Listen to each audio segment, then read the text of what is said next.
Hi everyone, it's Ray with the education team from Swirlydoos Kit Club, and today I'm going to share with you my video on the black canvas project kit that comes in the February 2014 kit. So we have this black canvas and it's a 9 by 12. So you could choose to do your canvas horizontally, but this mask I think goes better, or at least with the vision that I have in my head, with it going vertical. So to start out with, I'm going to place this in a way that's going to incorporate all three of these branches or little plants. I want them all to be on there, but I kind of want this area right here to be free, so I'm going to get rid of the butterflies and not mist there. But I want this butterfly to be on there, so it's just a matter of placing it where you want to get all of the things on there that you need. So I think my grass should go all the way to the bottom here. Definitely get that butterfly on there. And I think that's good.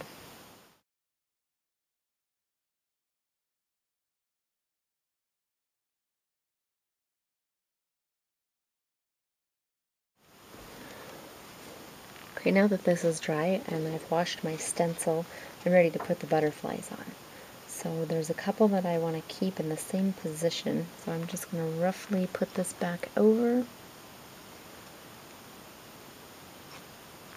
Doesn't have to be exact, but I want this one and this one to be on there, and I think that's it.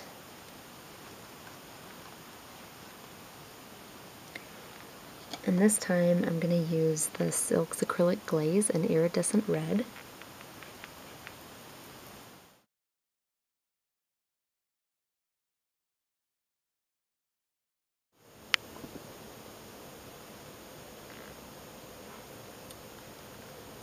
So I've cut my paper to size,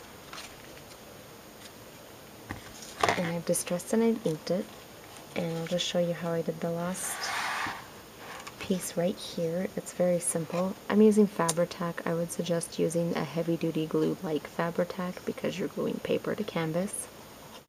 So what I thought I would do is I would make this paper go diagonal on the edges, both down here at the bottom and then up here at the top. So I'm going to put it sideways, and I'm just going to eyeball it. I want it to look like it's ripped and coming up, so that's what I'm going to do. And it's better to start out with more. You can always take more off, but you can't put more on, and I only have one piece.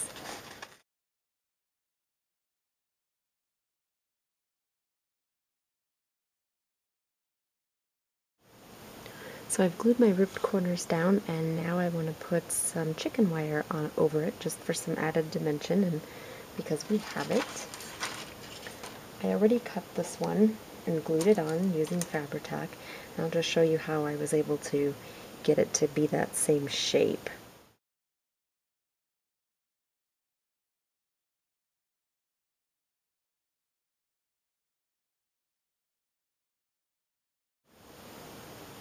And I'll probably mess around with that a little more to get it to be exactly how I want after I finish everything else.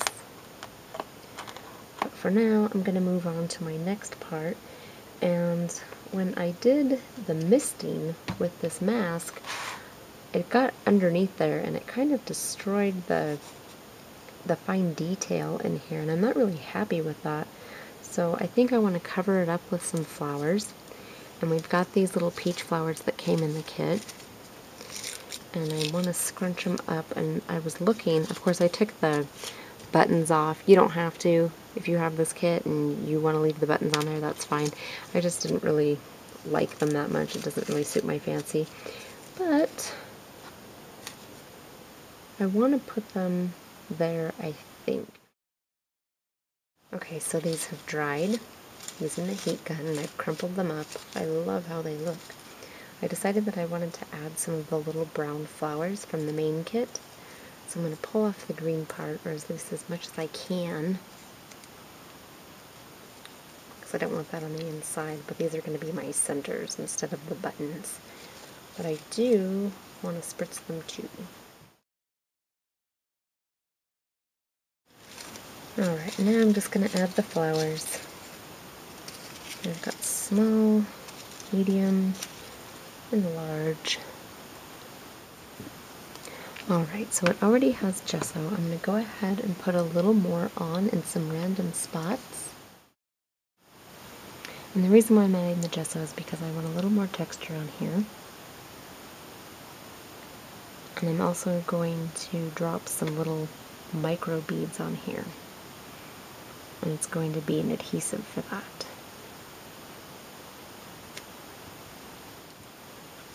So I have these white micro beads, and I'm just going to sprinkle them on.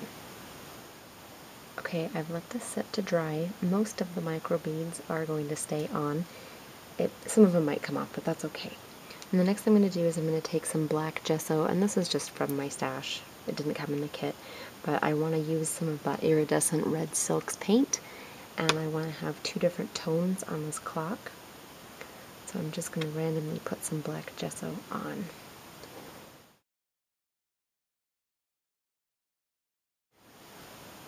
And now I'm going to put some of the silks over it.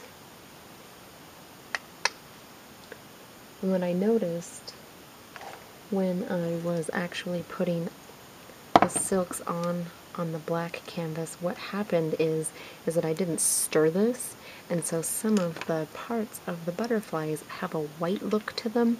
It's not as cohesive. I didn't think I'd have to stir it, but I do. So I'm going to stir it before I actually paint it on here. Not that it would make that big of a difference on here. I should have done that on the canvas, but live and learn. Learn from my mistakes.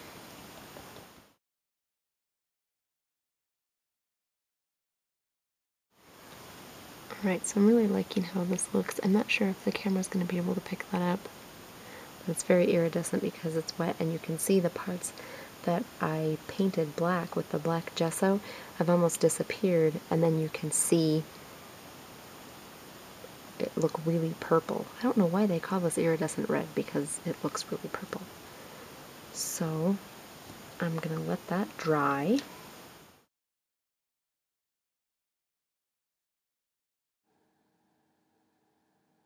So I've decided that I wanted to add some more dimension to my butterflies. I added another one at the top, and I decided to cut out some of those butterflies using the stencil. I traced it onto the Maja paper, and then I just distressed it, and I used some more brown ink, like the same brown ink that I used on the clock. And I'm just going to add these with Fabri-Tac because it's a really good adhesive, and it really just gives it that extra dimension that this canvas really needs. So I wanted to add some more things, and I got these from the embellishment kit. I actually was going to use these on another project that I already painted with Art Anthology Velvet, but I thought they would look good underneath the flowers. Then it just kind of gives it that off-the-page look. I don't really like everything to be conformed into that canvas. And here you can see I'm just adding some lace from my stash, tucking it in underneath each one of these corners. I'll do that on the bottom also. And at this top corner, I'm going to add some of this chain that I got from Hobby Lobby. It's basically some little leaves that are hanging on a chain, and they're that purpley color, so I thought that would look good there. Again, that's from my stash. Now I'm going to use some liquid pearls that came in the main kit, and I'm going to use this to do a lot of accent work on my canvas before it's done. And what you see me doing here is I'm going to go ahead and make little teeny tiny dots on the little bodies of the dragonflies and the butterflies, just little tiny dots as if it were like pearl strands. So I'll do that, and then I'm also going to do the same thing to the leaves that are down there on the left bottom from the Kaiser Craft wood collection. And I'm just going to keep doing that until they're all filled. So I'm going to do that on each one of those. And then after I thought I was done with the canvas, I thought that was going to be the last thing that I did, I decided to do something else. What I did is I took some more of those leaves that you see down there and I broke them off in little tiny bits, and then I made some more little accents with the pearls, and I put each one of those, there was 2 leaves on each one of the flowers, and you'll see that at the very end. And then I also decided to use these pearls to outline the bottoms of the flowers. So thanks for watching.